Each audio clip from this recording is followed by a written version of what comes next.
النفاثات في العقد ومن شر حاسد إذا حسد لا إله إلا الله والله أكبر ولله الحمد اغفر لنا وارحمنا واعف عنا واغفر لنا وارحمنا رحمة الله وبركاته معلوماتك ومداد كلماتك كلما ذكرك الذاكرون عظيم أستغفر الله العظيم لا إله إلا الله لا إله إلا الله.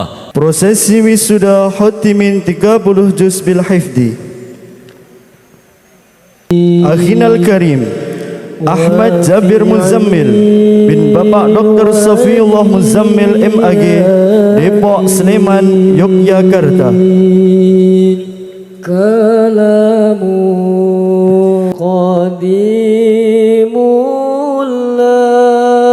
Kepada Bapak Kiai Haji Ahmad Haris Masduki diaturkan terima kasih dan berkenan meninggalkan mimbar tahtimul Quran. تنزه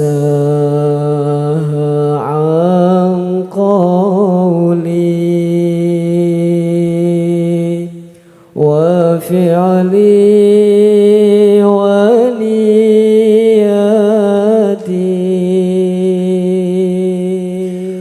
فيرى Al-Mukarram Pak Kiai Bunyai yang mohon maaf tidak bisa kami sebut satu persatu. Berikut akan kami sampaikan santri-santri berprestasi kategori khotimin 30 juz tercepat. Tercepat kedua khotimin 30 juz atas nama Ahmad Jabir Muzammil dengan lama menghafal 1 tahun 10 bulan 15 hari. Kami akan menampilkan eksibisi tafsir dan MHQ. Tafsir bahasa Arab kepada saudara Ananda Jabir Muzammil, silahkan berdiri.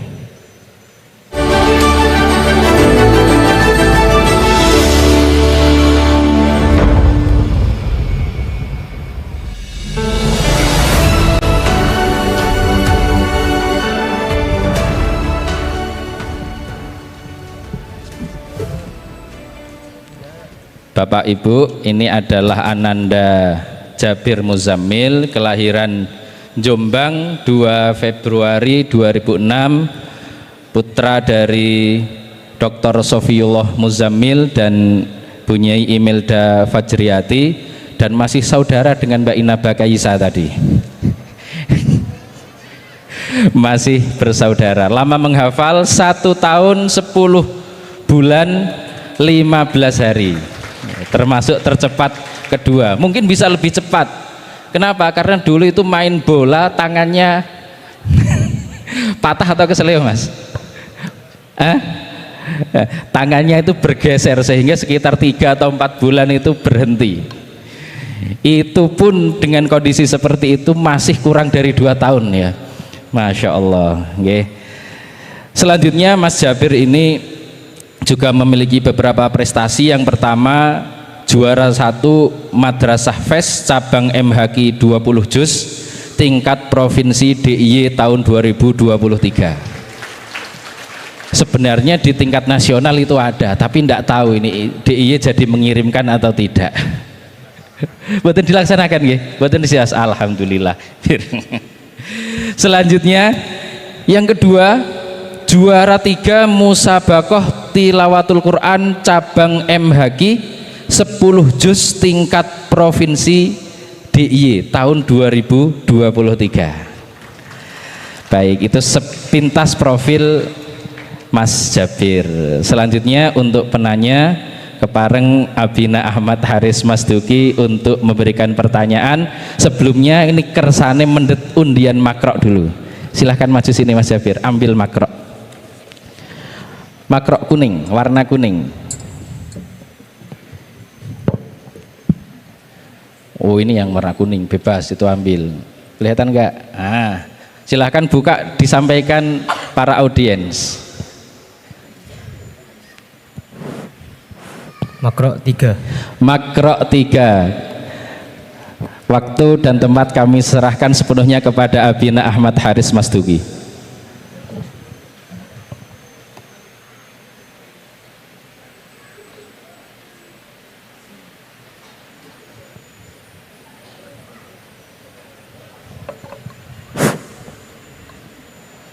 Bapak-bapak, karena penanyanya rawuh, kemarin rencananya memang Pak Dr. Raufik penanyanya, Masya Allah. Terus karena ada menguji S3, agak terlambat gitu. Alhamdulillah rawuh nggak jadi saya. Monggo Pak Raufik, sudah ada pertanyaannya. Pak Dr. Raufik, Ketua Program Pasca Sarjana UIN Sunan Kalijogo, Yogyakarta, berkenan menyampaikan pertanyaan. Nomor berapa, Mas? Makrok 3. Makrok 3. Monggo Pak Raufik. Alhamdulillah. Ini pengujinya saja Ketua Program Pasca Sarjana. Alhamdulillah. Makrok 3, Pak.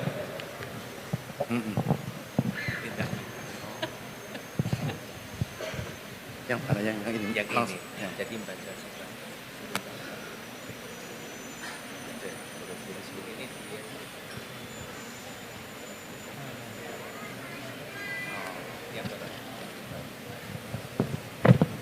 Bahasa Arab. Iya, pakai bahasa Arab. Yang bahasa Inggris enggak?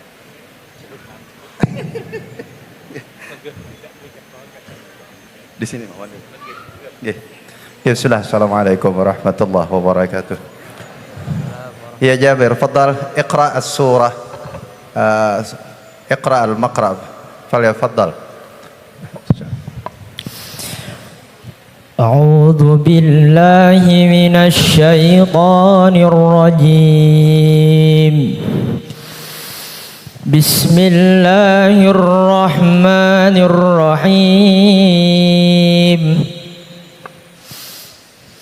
سواء منكم من أسر القول ومن جهر به ومن هو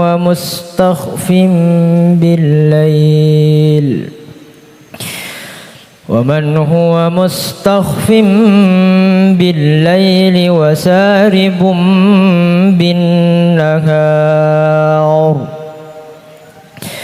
له معقبات من بين يديه ومن خلفه يحفظونه من أمر الله إن الله لا يغير ما بقوم حتى يغيروا ما بأنفسهم وإذا أراد الله بقوم سوءا فلا مرد له وما لهم من دونه من وال. شكرا. فالآن فليتفضل بين معاني المفردات التالية وأعرب. سارب. أعوذ بالله من الشيطان الرجيم. بسم الله الرحمن الرحيم. سارب الذاهب في الطريق. سارب معطوف مرفوع وعلامة رفعه ضمة لأنه اسم المفرد. شكرا. والثاني معقبات. معقبات أي ملائكة يأتي بعضهم عقب بعض. معقبات مبتدأ مؤخر مرفوع وعلامة رفعه ضمة ظاهرة لأنه جمع المؤنث السالم. شكرا. وأخيرا سوءا. سوءا أي كل ما يهم الإنسان. سوءا مفعول به منسوب وعلامة نسبه فتحة ظاهرة لأنه اسم المفرد. اوكي، والآن فاشرح لنا تفسير الآيتين، تفضل. أعوذ بالله من الشيطان الرجيم. بسم الله الرحمن الرحيم. سواء منكم من أسر القول ومن جهر به أي يستوي في علمه تعالى ما أثمرته القلوب وما نطقت به الألسنة ومن هو مستخف بالليل وسارب بالنهار أي ويستوي عنده كذلك من هو مستتر بأعماله في ظلمات الليل وهو في غاية الاختفاء ومن هو ذاهب في طريقه بوضح النهار مستعلن لا يستخفي فيما يعمل وهو في غاية الاختفاء له معقبات أي لهذا الإنسان ملائكة موكلة به تتعقب في حفظه يأتي بعضهم بعاقب بعض كالحرس في الدوائر الحكومية من بين يديه ومن خلفه أي من أمام الإنسان ومن ورائه يحفظونه من أمر الله أي يحفظونه من الأخطار والمضار بأمره تعالى. قال مجاهد ما من عبد إلا وملك به يحفظه في نومه ويقظته من الجن والإنس والهوام. إن الله لا يغير ما بقوم حتى يغيروا ما بأنفسهم أي لا يزيل نعمة الله عن قوم ولا يسلبهم إياها إلا إذا بدلوا أحوالهم الجميلة بأحوال قبيحة. وهذه من سنن الله الاجتماعية أنه تعالى لا يبدل ما بقوم من عافية ونعمة وأمن وعزة إلا إذا كفروا تلك النعم وارتكبوا المعاصي.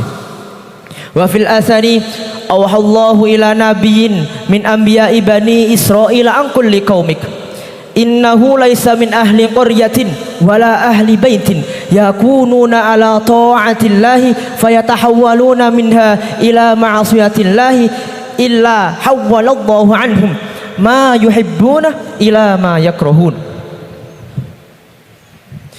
وإذا أراد الله بقوم سوءا أي وإذا أراد تعالى هلاك قوم أو عذابهم فلا مرد له أي لا يقدر على رد ذلك أحد وما لهم من دونه من وال أي ليس لهم من دون الله ولي يدفع عنهم العذاب والبلاء. يكفي.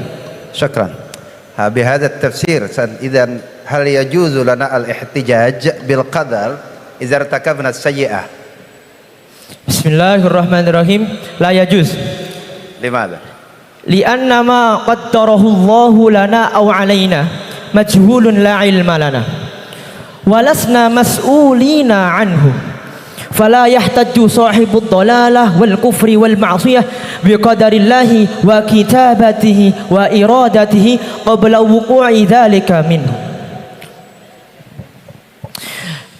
كما قال تعالى وقل اعملوا فسيرى الله عملكم ورسوله والمؤمنون. الآية. اعلموا أن القدر علم الله وعلم الله لا يرفع عن العبد الاختيار والقصد لأن العلم صفة غير مؤثرة وقد أمرنا الله جل ثناؤه بالإيمان به وطاعته ونهانا عن الكفر به ومعصيته وذلك برهان على أن للعبد اختيارا وقصدا لما يريد. لذلك ذلك أنا برهان للعبد قصدا لما يريد. يكفي. اوكي يكفي كله. أخيرا إن شاء الله اذكر الدروس المستفادة من الآيتين. بسم الله الرحمن الرحيم. الدروس المستفادة الأول يعني الله يعلم كل ما يعمل عباده لذلك من تدبر هذه الآية وعمل بمقتضاها أورثته الإخلاص فيستوي عنده إسرار العبادة أو إظهارها ليلا أو نهارا. الثاني هذه الآية تعلمنا المراقبة إلى الله لأننا إذا علمنا أن هذه الأشياء مستوية عنده فلا نستطيع أن نقدم على ما نهى الله عنه لا ظاهرا ولا باطنا. الثالث النعم تأتي من الله بلا سبب وسلبها يكون بسبب المعاصي. الرابع والله يجازي كل إنسان بما عمل من خير أو شر إن الله سريع الحساب. الخامس متى سبق في علمه نزول بلاء بقوم فلا يقدر على رد ذلك أحد والله أعلم بالصواب. Syakran, syakran. Allah yahfazukum. Assalamualaikum warahmatullahi wabarakatuh. Matur nuwun Pak Dr. Rafiq yang barusan menguji disertasi, sekarang menguji anak MA. Mugi-mugi jazakumullah. Kula wangsulke Pak Ahyar. Assalamualaikum warahmatullahi wabarakatuh. Waalaikumsalam warahmatullahi wabarakatuh. Eksibisi selanjutnya adalah eksibisi tafsir bahasa Inggris yang akan disampaikan oleh Ananda Azad Muktafin. Kepada Ananda Azad Muktafin, silahkan di tengah-tengah para hadirin.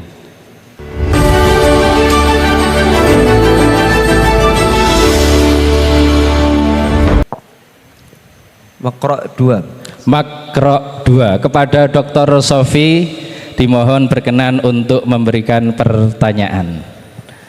Waktu dan tempat kami persilahkan.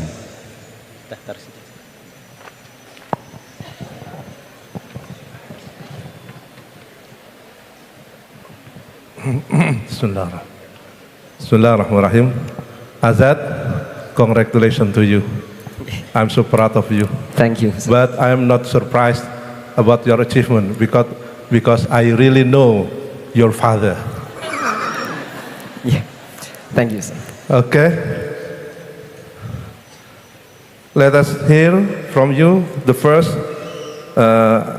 ayat Al-Mumtahanah ayat 9. Please read.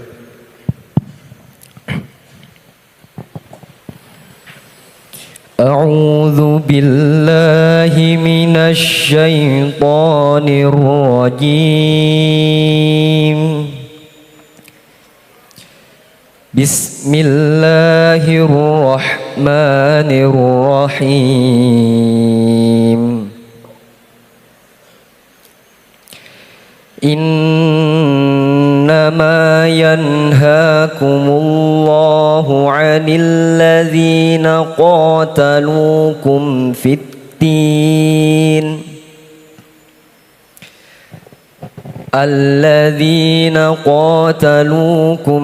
الدين وأخرجوكم من دياركم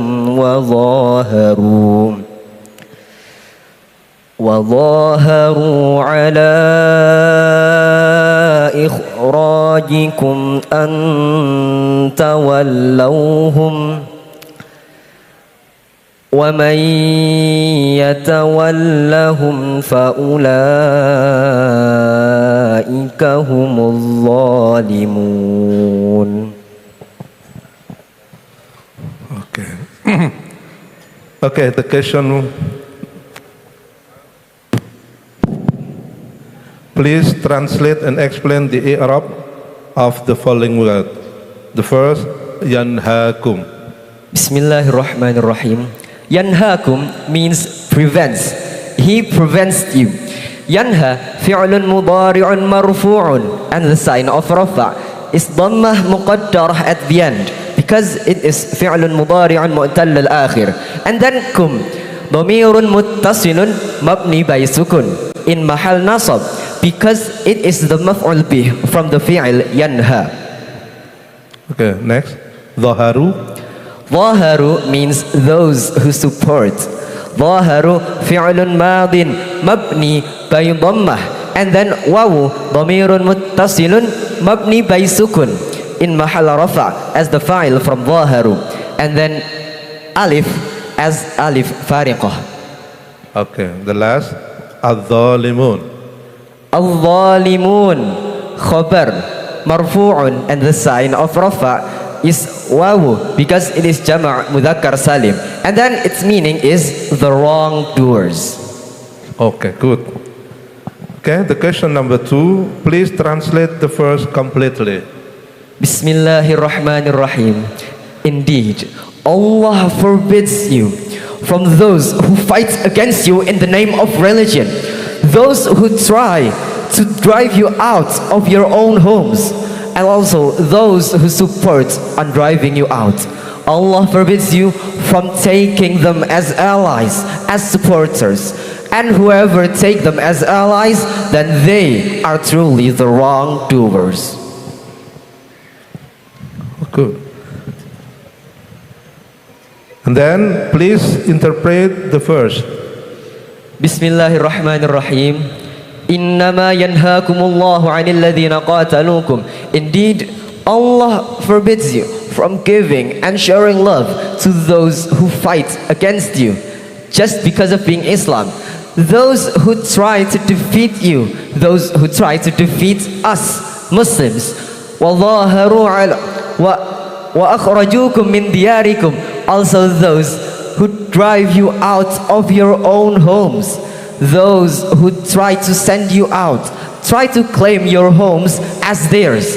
Wallahu ala ikhrajikum, but also those who support them, who support on driving you out of your own homes.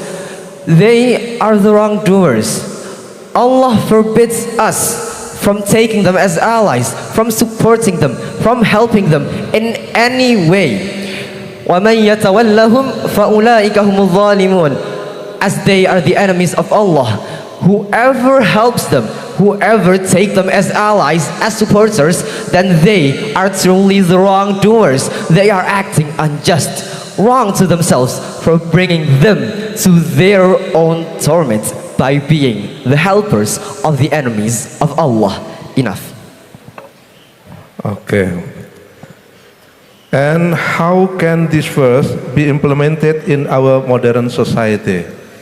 Bismillahirrahmanirrahim. Perhaps how this verse can be implemented to our modern society right now is that we can elaborate a few things from how Allah forbids us to share, to give, to take care and support to those who are the enemies of Allah, which are 3 categories mentioned here. The first one are those who fight against us just because of being Islam. For example, we can take an example for those who fight us for being Muslims are the people of Israel doing their genocide upon the people of Palestine. وَأَخْرَجُوكُم مِّن دِيَارِكُمْ. Also those who drive you out of your homes, those who drive Muslims out of their own countries, out of their own livings where they all lived from baby until they all grow old. They were forced to get out, just like how the Palestinians are getting forced out, getting drove away by the people of Israel. Wallahu ala ikhrajikum. The third category are those who support them, those huge countries, huge companies that always support the Israel on doing genocide upon the people of Palestine. They are the enemies of Allah. They are acting wrong. Allah forbids us to help them, support them. So perhaps this verse could actually motivate us to start on boycotting anything collaborated with Israel, anything that is trying to support those such people on doing genocide to the people of Palestine. Enough. Okay, wonderful. The last question. Please mention the lesson from the verse. Among the few lessons that we can take, the first one is that Islam is the religion of peace and tolerance, actually. But however, it still has some boundaries that shall not be passed whatsoever. Like in this case, Islam at the verse before actually mentioned that Allah did not forbid us to to take care of, to be good with those who are different religion with us, that are not enemies with us. So then, if they are enemies, then we can't be caring to them. We can't help them. We cannot support them. And then the second lesson that we can take is that Allah mentioned in this verse the three categories of the enemies of Islam.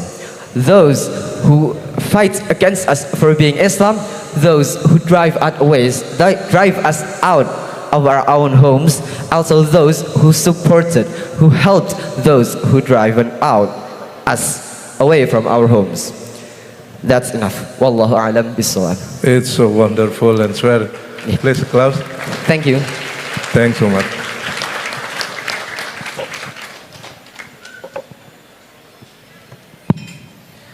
Baik, terima kasih kepada Dr. Sofi.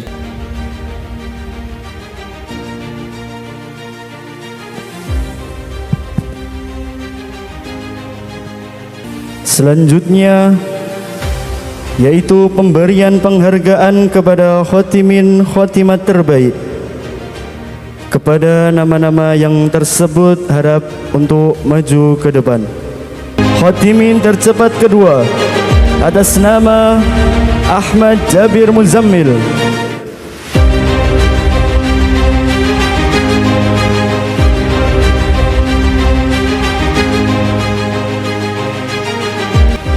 Kepada Bapak Kiai Haji Ahmad Haris Masduki dimohon berkenan naik ke mimbar tahtimul Quran untuk memberikan penghargaan kepada para khotimin terbaik.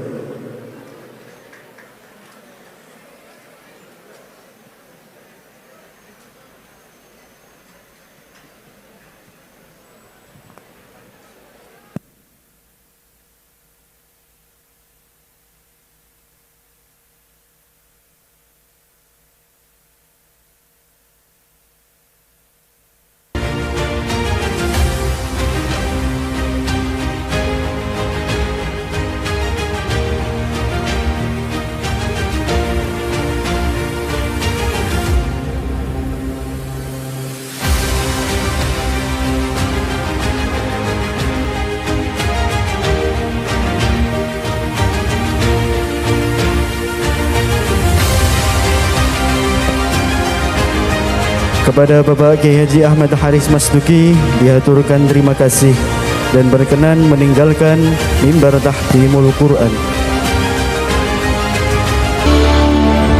Kepada Al-Mukarram Bapak Kiai Haji Ahmad Haris Masduki dimohon berkenan naik ke mimbar tahtimul Quran.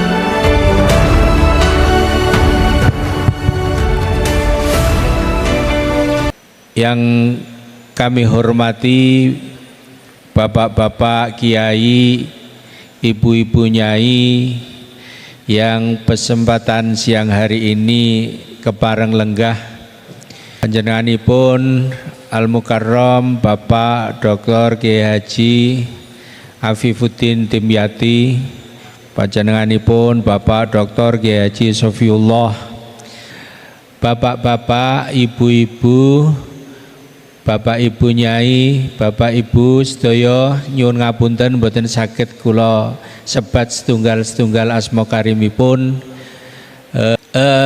Panjenengan sedaya enjang punika dipun syukuri anggenipun rampit, anggenipun ngapalaken Quran bukan merupakan langkah akhir dari perjalanan panjang, tetapi merupakan langkah awal dari sebuah perjalanan panjang kita sedaya.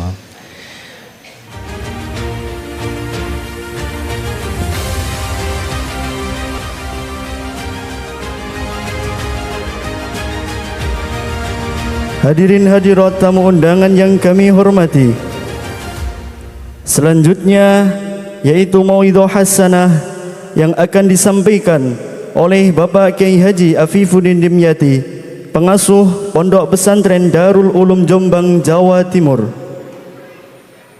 Kepada Bapak Kiai Haji Afifuddin Dimyati dimohon berkenan naik ke mimbar tahtimul Quran.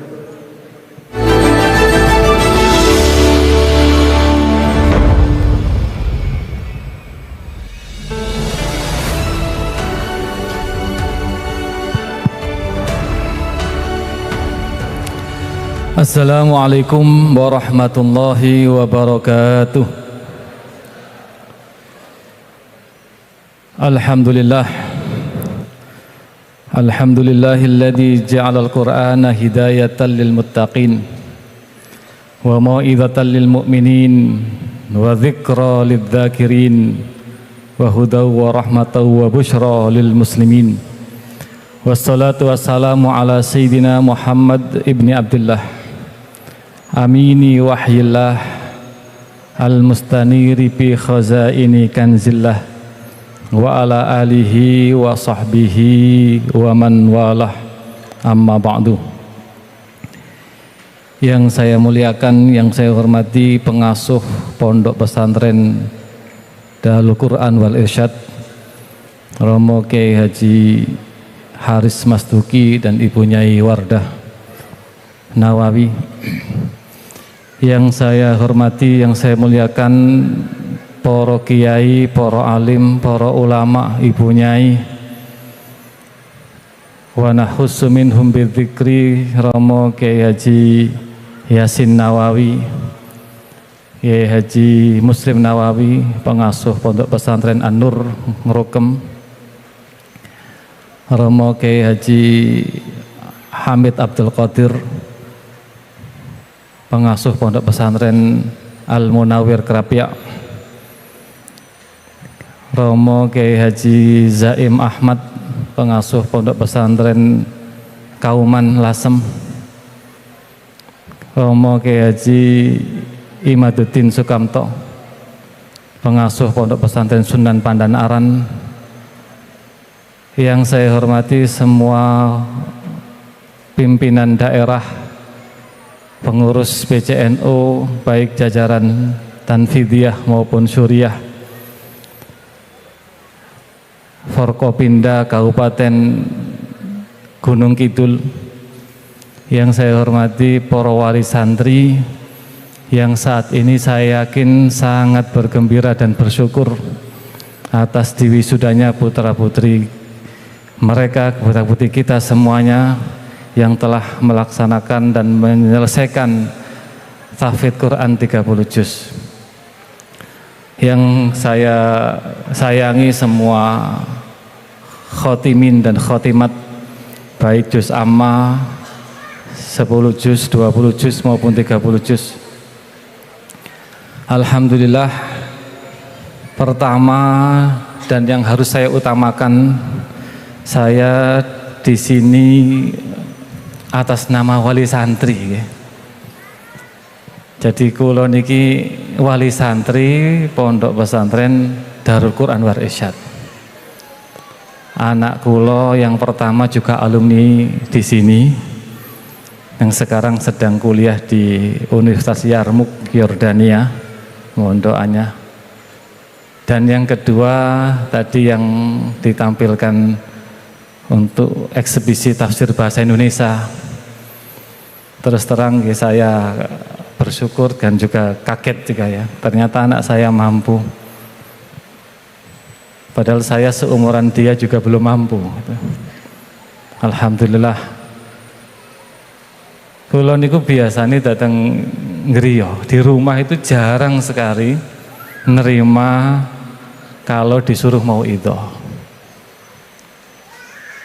Karena masih banyak para kiai yang lebih ahli, lebih alim untuk menyampaikan mau'idhah.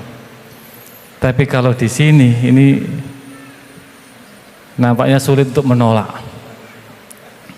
Jadi mau tidak mau saya harus menyampaikan mau'idhah. Tetapi secara umum mewakili para wali santri, saya ingin menyampaikan ucapan terima kasih yang sebesar-besarnya kepada Kiai Haris dan Bu Nyai Wardah, juga kepada para pembina, pada para asatid dan ustadzat yang telah sabar membina putra-putri kami sehingga mampu menyelesaikan hafalannya.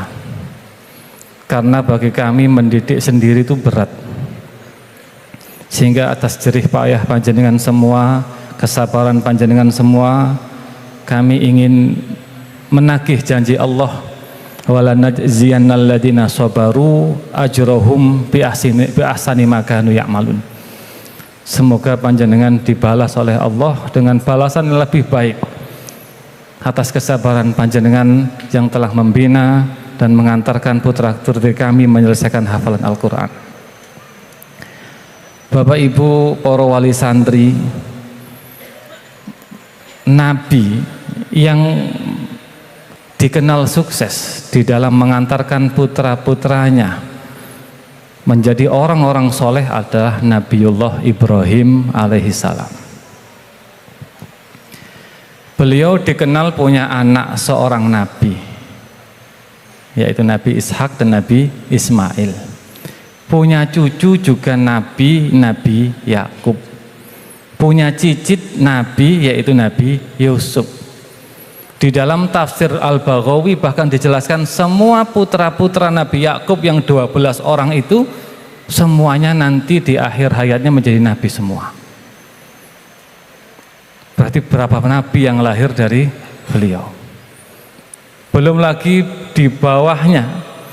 Jadi Nabi Ishak itu punya anak dua, yang satu Nabi Yakub, satu Nabi Is.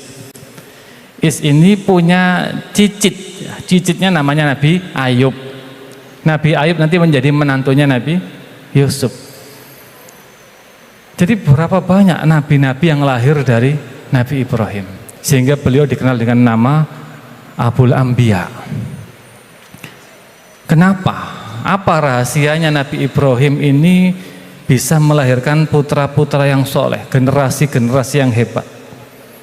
Nah, di sini kula badhe menyampaikan ada dua. Pertama adalah kesolehan Nabi Ibrahim. Nabi Ibrahim itu sampun dinas dan Al-Quran, wa innahu fil akhirati laminas solihin. Dia termasuk orang-orang yang soleh.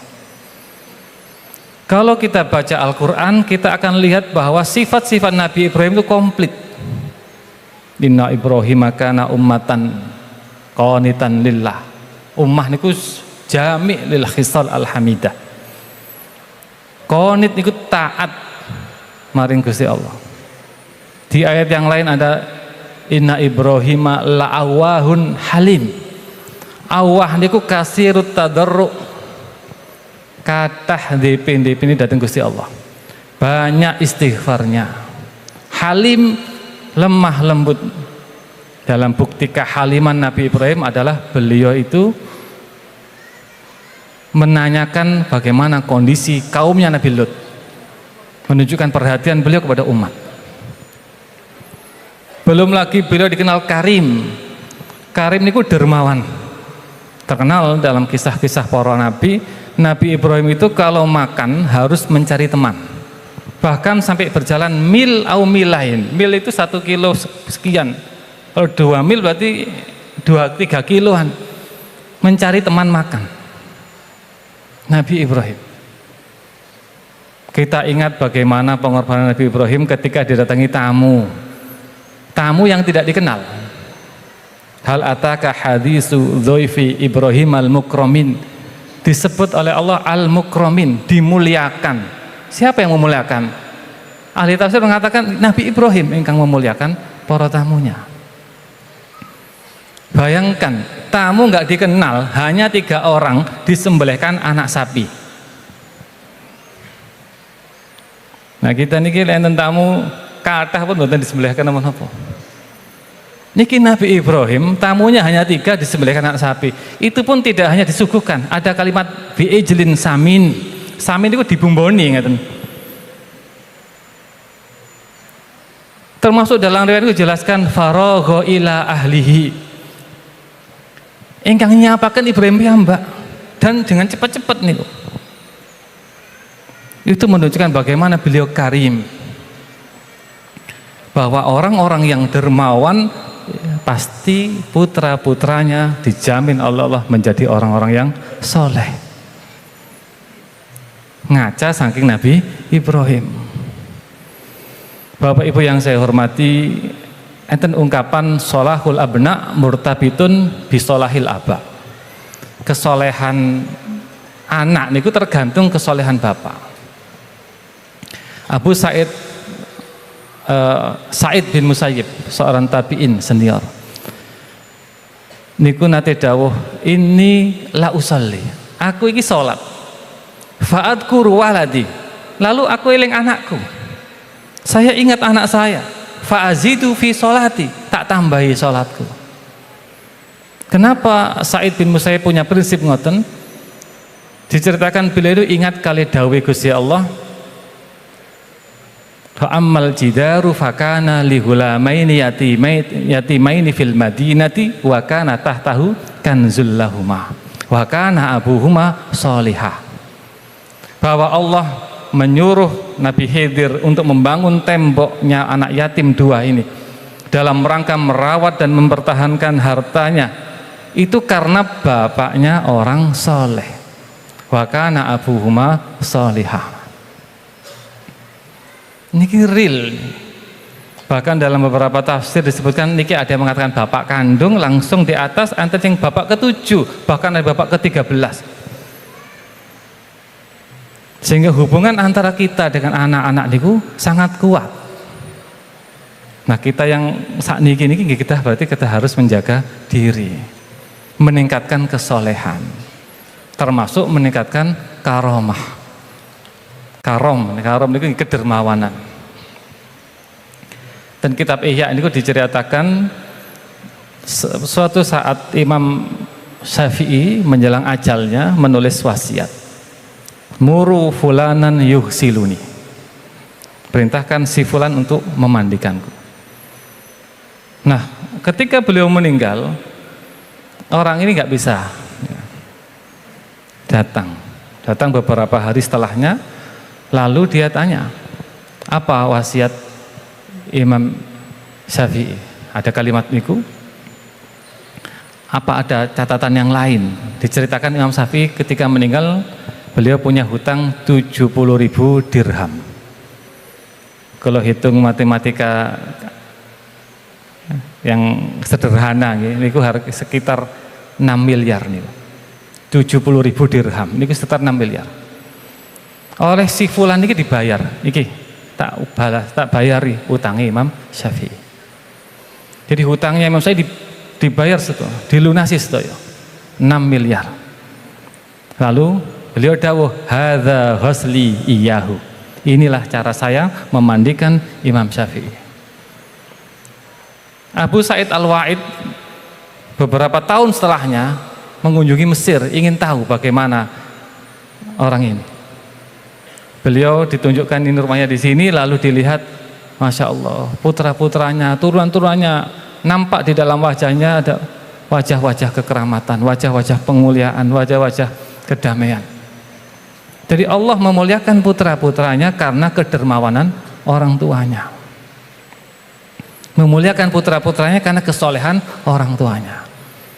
Dados kita, kalau panjenengan sedaya monggo nggih, termasuk menjaga hafalan putra-putri kita nggih, nderek memperbaiki perilaku kita piyambak. Karena jika sebaliknya, kalau kita berbuat dosa, maka pengaruhnya juga akan ada pada anak.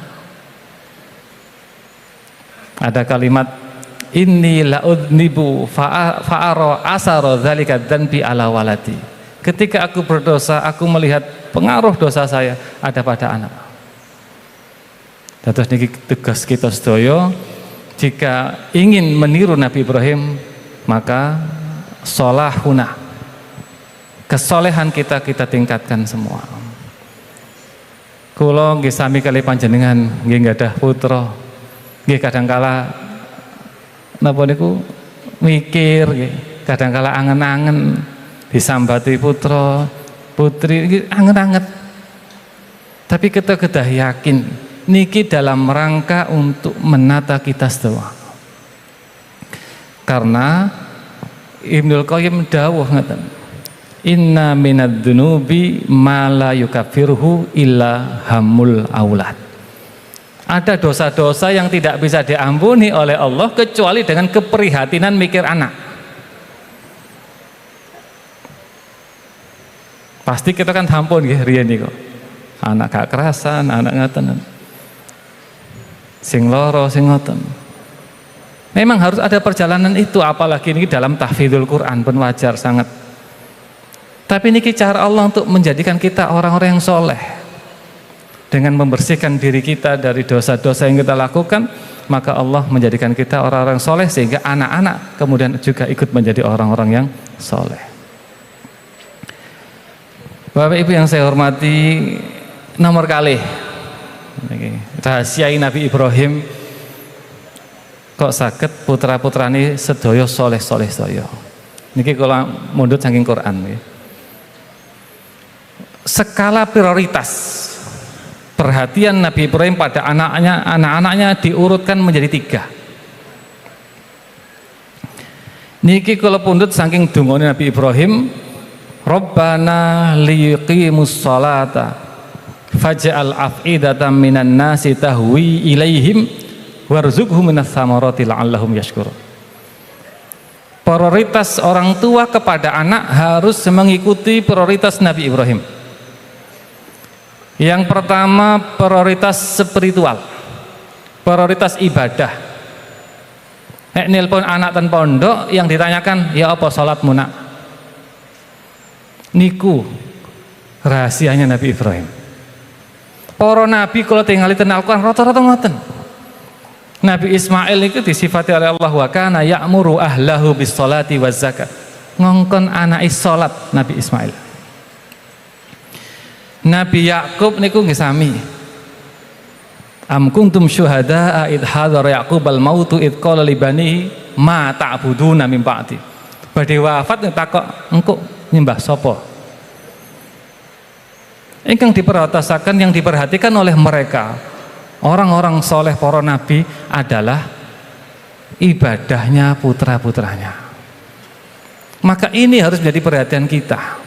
Apalagi anak-anak kita sudah selesai hafalannya, sudah selesai 30 juz, 20 juz, 10 juz. Karena hafalan Quran itu termasuk bagian dari sholat. Okay. Karena makna sholat itu diantara ini qiraat. Wala tajhar bi sholatika, ini maknanya bi qiraatika.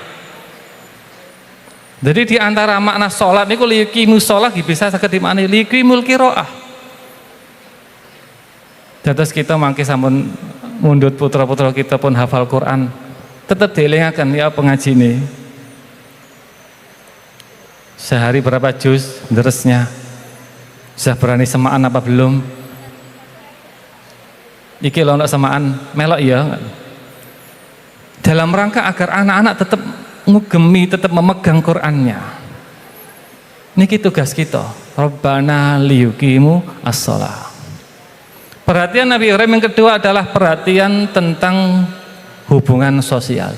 Faj'al af'idatan minan nasi tahwi ilaihim, maksudnya ndonga mugi-mugi tiang kampung seneng kalih putra-putrane. Bapak Ibu yang saya hormati, niki sangat penting sekali. Hafal Quran tidak menjamin anak-anak kita akan dicintai oleh masyarakat. Yang menjamin mereka dicintai masyarakat adalah pengamalan mereka terhadap Al-Quran. Kathah sangat hafidhah yang tidak disukai oleh masyarakat karena eksklusif. Niki kita harus kita cegah. Kita kedah ngengken putra-putri kita serawung melok acara masyarakat melok. Karena niki penting, niku perhatian Nabi Ibrahim. Apalagi kita mau semerap bahwa sholah niku diantaranya adalah kemasyarakatan, sholah sosial, kesalehan sosial. Di dalam tafsir Al-Baghawi dijelaskan makna wakana abuhuma sholihan niku di antara kesolehan orang tua dari dua anak yatim adalah menjadi titipane masyarakat, menjadi kepercayaan masyarakat kalau titip barang niku ten mriki wakana abuhuma sholihan ini. Jadi dia dianggap soleh karena menjadi titipan masyarakat. Tetap masyarakat badhe lunga titip. Ini kan mboten bank nggih. Nggak ada duit, nggak ada emas, punya uang, titip ke orang. Termasuk baginda Rasulullah, termasuk Al-Amin di antara gara-gara niku.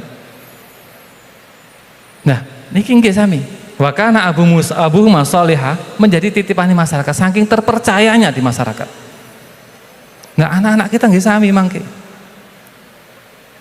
Mangke ten griya ten masyarakat monggo diajak serawung. Dikenal-kenalaken, dinderekaken acara-acara masyarakat.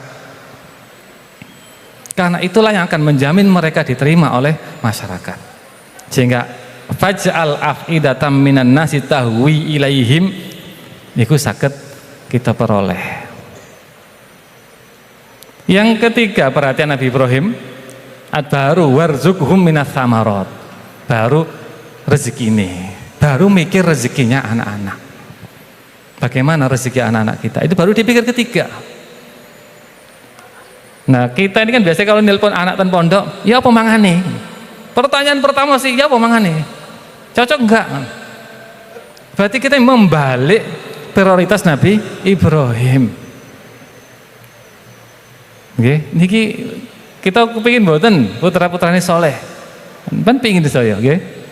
Makanya harus prioritasnya diatur. Ya apa nang pondok? Duwe kanca pira? Wis disenengi kancamu durung? Duwe musuh enggak? Niki faja'al af'idatam minan nasi tahwil. Baru mangke tanglet. Ya apa mangane? Keri-keri mawon niku. Niki prioritas. Skala prioritas ini kalau diterapkan di dalam sebuah keluarga, kalau yakin niki saged mengantarkan anak-anak kita semua menjadi orang-orang yang soleh. Niki matur kula cekap niki dateng panjenengan para wali santri gini kumawon. Saat niki kula matur dateng para khotimin dan khotimat. Pesan untuk para khotimin dan khotimat. Tadi sudah disampaikan oleh Kiai Haris bahwa khatam Quran bil hifdi ini bukan akhir. Ini bidayah. Ini adalah pertama, jalan pertama, masih permulaan. Tugas kita masih panjang. Apa tugas kita itu? Bagaimana cara memasukkan Al-Quran di hati? Karena Quran itu letaknya di hati, bukan di otak. Kata terus Rasulullah, orang-orang yang membaca Quran tapi tidak melampaui tenggorokannya, hafalannya di kepala ke atas, hati tidak tersentuh oleh Al-Quran. Maka kula mengingatkan para khotimin dan khotimat bersama ini, maka masukkanlah Al-Quran ke hati kita, karena letak Quran itu adalah di hati. Kul nazzalahu ruhul qudus mir rabbika. Karena itu kalimat itu ala qalbika nazzalahu ruhul qudusi ala rabbika. Diturunnya Quran itu di hati Nabi Muhammad. Fa innahu nazzalahu ala qalbika, ayat-ayat yang ngoten.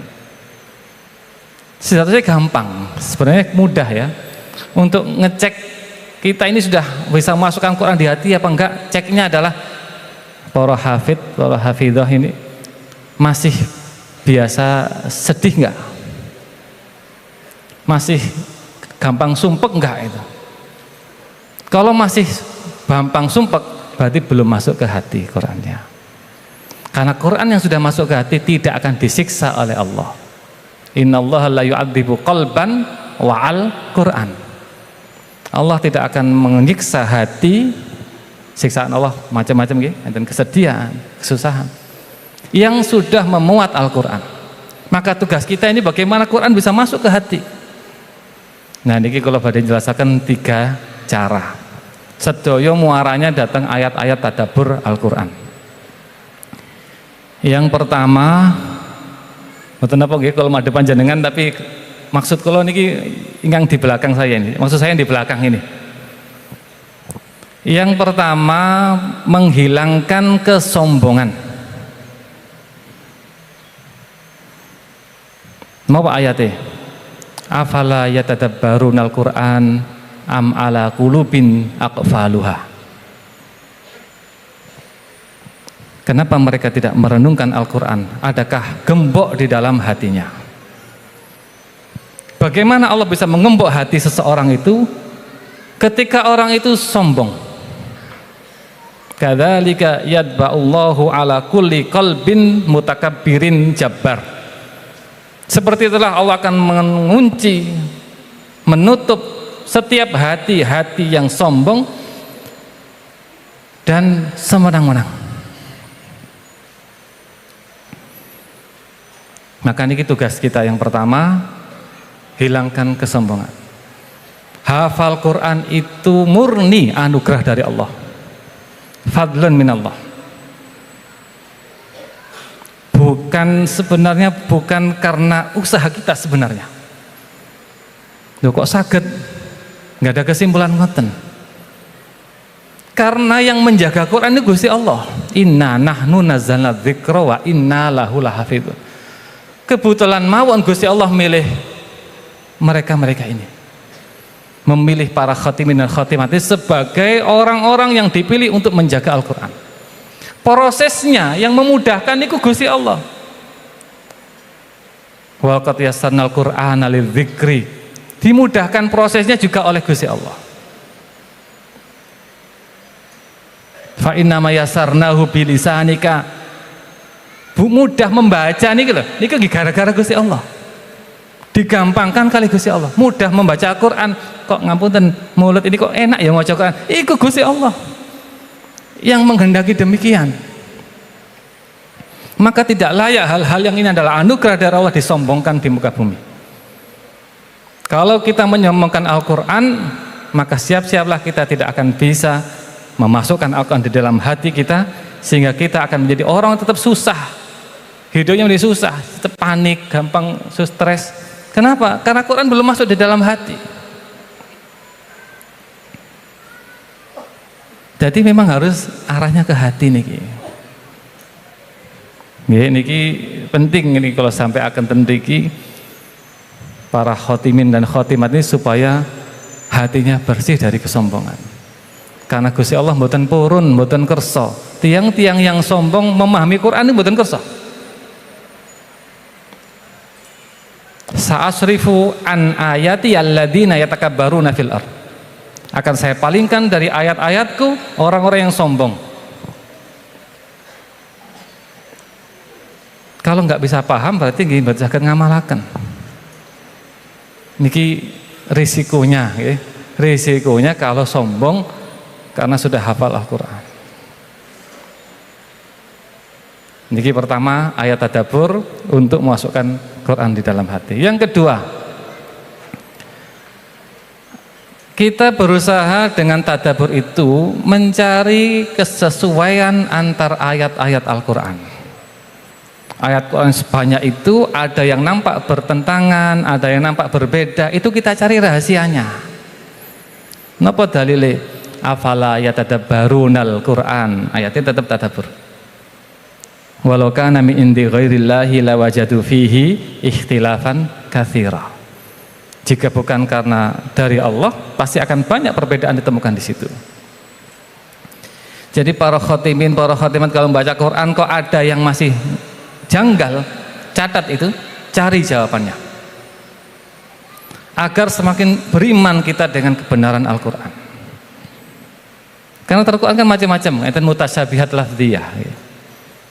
Di ayat itu memakai infajarat. Salah apa infajarat itu? Al-Baqarah. Di surat Al-A'raf imbajasat. Kok bisa yang di sini infajarat, di sana imbajasat? Misalnya gini, misalnya. Ini dicari rahasianya. Kenapa kok begitu ya? Karena pertanyaan-pertanyaan kita kepada Al-Quran inilah yang akan menuntun kita menjadi orang-orang yang paham dengan Al-Quran. Oh, dicari ditemukan ternyata beda yang doa, beda yang minta. Jadi infajarat itu maknanya muncrat ya, mengalir dengan deras sesuai dengan huruf ra yang tikror itu. Imbajasat niku merembes, mengalir dengan tenang, tidak lancar. Kenapa bisa berbeda? Karena yang infajarat itu, yang doa itu Nabi Musa. Wa idistasqa Musa liqaumihi faqul nadrib bi asaqal hajara fanfajarat. Siapa fa'ilnya itu? Wa idistasqa Musa. Fa'ilnya adalah Musa. Jadi kalau yang minta Musa, Allah memberikan air deras. Tapi kalau yang meminta ini kaumnya, wa auhayna ila Musa idistasqahu qaumuhu anidrib bi'asakal hajara fan bajasat. Wa auhayna ila Musa idistasqahu qaumuhu. Siapa yang minta minum? Kaumnya. Kalau yang meminta minum kaumnya bukan nabinya Allah, ya cukup air mengalir sajalah. Tidak usah air yang deras. Ini kan namanya at-taufiq bainal ayatain. Menggabungkan antara dua ayat. Niki termasuk tujuan tadabbur. Yang tadi merupakan langkah untuk masukkan hati Quran di dalam hati. Kenapa di ayat ini mufrad tapi yang ini kok jamak? Misalnya orang yang masuk surga itu bareng-bareng, kholidina, memakai jamak. Yang masuk neraka kholidan. Ini pernah ditanyakan nggak ini? Pernah angen-angen kok gini ya gitu. Wa may yuti'illaha wa rasulahu yudkhilhu jannatin tajri min tahtiha al-anharu kholidina fiha. Kalau taat kepada Allah masuk surga kholidin. Yang maksiat wa man ya'sillah wa rasulahu wa yata'adda hududahu yudkhilhu naran khalidan. Satu mufrad. Kenapa yang ahli surga ini kok khalidina, yang ahli neraka khalidan mufrad? Nah, seperti ini kalau baca Quran ketemu begitu, cari di tafsir. Cari di kitab-kitab tafsir. Pencarian kita akan memasukkan Quran semakin dalam di dalam hati kita. Kenapa ini? Ini dijelaskan oleh misalkan tafsir Al-Alusi ya, bahwa nikmat itu kalau ditambahkan dengan kebersamaan bertambah nikmatnya. Kita nonton Indonesia menang sepak bola seneng karena nontonnya pas bareng-bareng tambah seneng maneh. Tapi kalau nonton kekalahan bareng-bareng ya agak sedih tapi gak nemen. Tetapi kalau nonton kekalahan sendirian semakin dahsyat kecewanya. Jadi kekecewaan, kesedihan kalau dirasakan sendiri semakin terasa. Begitulah ahli neraka itu. Mereka tidak akan bersama-sama dengan temannya, mereka akan sendiri-sendiri di akhirat. Tetapi ahli surga akan saling bertemu, berkumpul, maka kenikmatannya bertambah. Jadi dikatakan naimul jannah naimani. Kenikmatan surga adalah dua, satu ya surganya sendiri, duanya adalah kebersamaannya. Sedangkan adabun nar itu adabani, dua, satu nerakanya sendiri, dua adalah kesendiriannya nih. Niki termasuk bagaimana kita mencari kesesuaian antara ayat. Bahkan sampai huruf mawon nggih, huruf ini kok ada wawunya, itu kok enggak gitu. Ini monggo kalau saya memotivasi para khatib dan khatimat kalau membaca Quran menemukan ayat-ayat yang kok beda itu cari jawabannya. Kitab-kitab tafsir sangat banyak sekali dan pasti akan ditemukan jawabannya. Ini contoh mawon. Ayat tentang ahli neraka. Wasiqal ladzina kafaru ila jahannama zumara hatta idza ja'uha futihat tanpa wawu. Sedangkan yang orang bertakwa wasiqal ladzina taqaw rabbahum il jannati zumara hatta idza ja'uha wa futihat. Kok ini ada wawunya itu kok enggak gitu. Kalau kita tidak perhatian dengan Al-Qur'an enggak akan mencari tahu. Tapi para pecinta Al-Qur'an, para ulama-ulama Al-Quran pasti akan mencari tahu ini. Kenapa ini nggak ada wawunya, yang itu ada wawunya.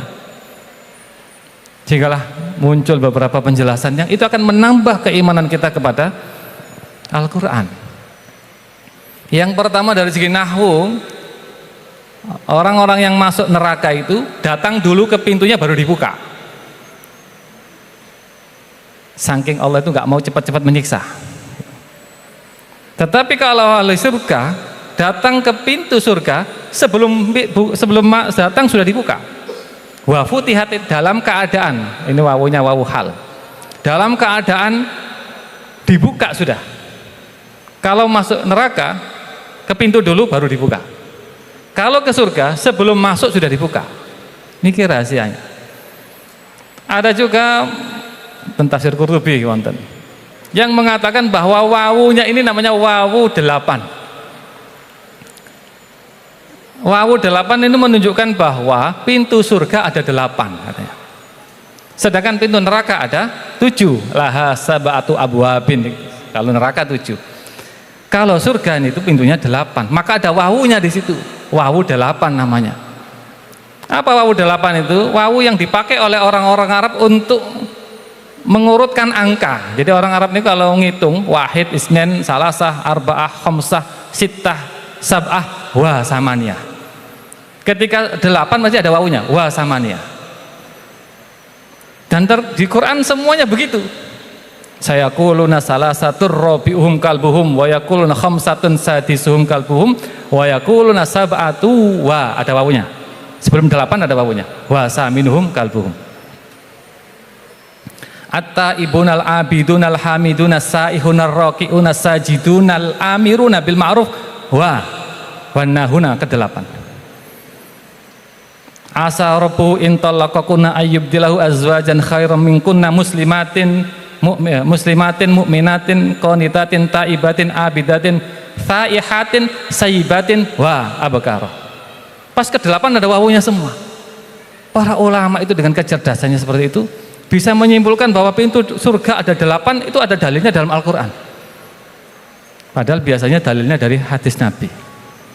Dari ayat tadi niku, wasiqal ladzina taqaw rabbahum ilal jannati zumara hatta idza ja'uha wa futihat abwabuha. Niki tadabbur yang kedua untuk membuka hati kita agar kemasukan Al-Quran. Jadi Quran tidak lagi di otak saja, tidak lagi di pikiran saja, tapi masuk ke dalam hati kita. Yang ketiga, yang paling penting, tadabbur itu jangan dalam rangka memasukkan Quran di dalam hati, ya. Tadabbur itu harus dipakai untuk mengingatkan diri sendiri. Dalilnya apa? Kitabun anzalnahu ilaika mubarakul liyadzabbaru, tadabbur nih, liyadzabbaru ayatihi wa liyatadzakkaru ulul albab. Agar orang-orang yang cerdas bisa mengambil pelajaran. Karena kita ini kalau membaca Quran, ya, harus merasa kita yang dihitab, kita yang diajak bicara. Muhammad Iqbal gak ada ucapan yang sangat legendaris. Iqra'il Quran ka'annahu unzila ilaika. Bacalah Quran seakan-akan Quran diturunkan untukmu. Jadi anak-anakku semuanya, khotimin dan khotimat, saya panggil anak-anak karena ada anak saya juga di situ. Quran itu diturunkan bukan untuk bahan rasan-rasan. Ya, Al-Quran diturunkan bukan untuk bahan hibah kepada kelompok lain. Quran itu diturunkan bukan untuk kalian menjelek-jelekan kelompok lain, tapi untuk peringatan kita semuanya. Liyatadzakkara ulul albab. Jadi kalau ada ayat-ayat tentang orang kafir, tidak usah mencari, oh sama dengan dia ini, sama dengan itu. Orang-orang kafir misalkan seneng dunya, alladzina yastahibbunal hayatad dunya 'alal akhirah. Langsung koreksi diri sendiri. Saya kira-kira seneng dunya enggak ya? Kalau saya seneng dunya, jangan-jangan saya orang kafir. Wa yasudduna an sabilillah, menghalangi orang dari jalan Allah.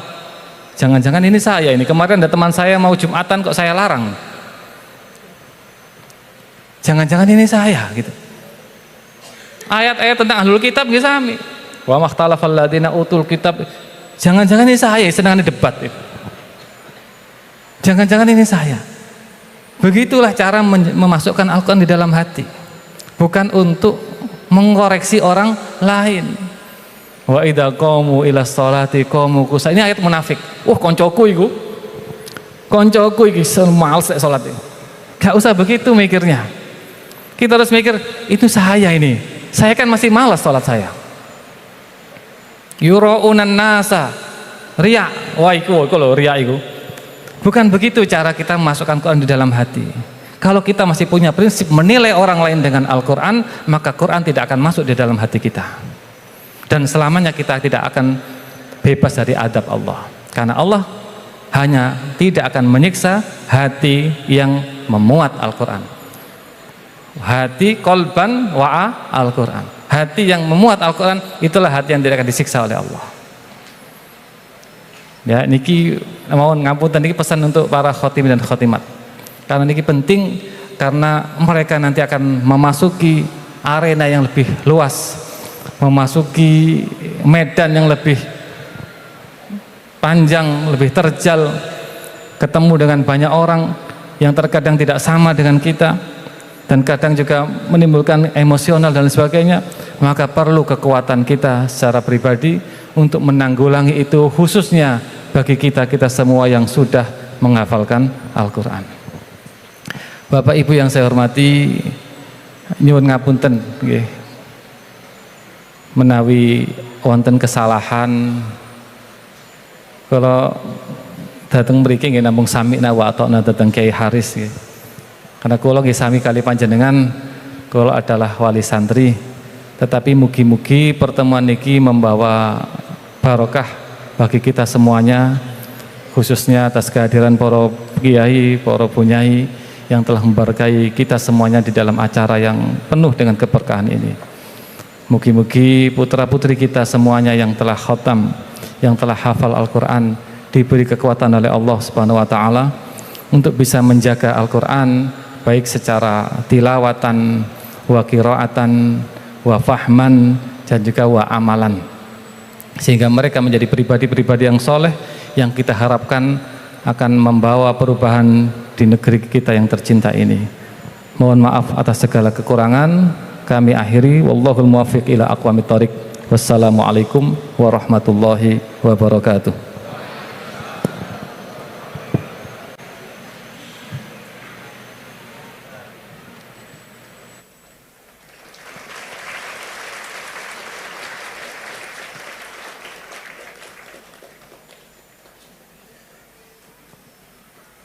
Kepada Bapak Kiai Haji Afifuddin Dimyati diaturkan terima kasih.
يملأ الدنيا أمانا افرحوا